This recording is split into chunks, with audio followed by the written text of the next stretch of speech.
Here are 5 to 6 steps to create a 3-color map chart in Excel.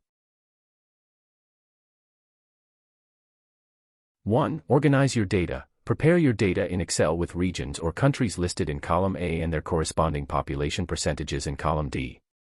2. Create a table. Highlight your data range, including headers, and convert it into a table format using the Insert Table option in the Insert tab. 3. Insert the map.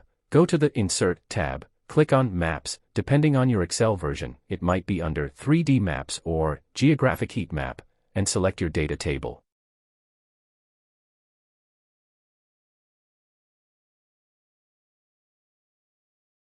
4. Customize the map. Double-click on the inserted map to access the formatting options. Navigate to the Color tab and choose 3-color series. 5. Choose sequential coloring within the Color Series options.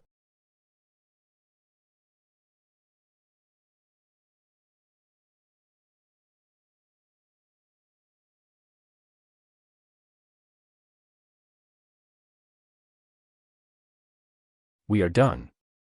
Thank you for watching.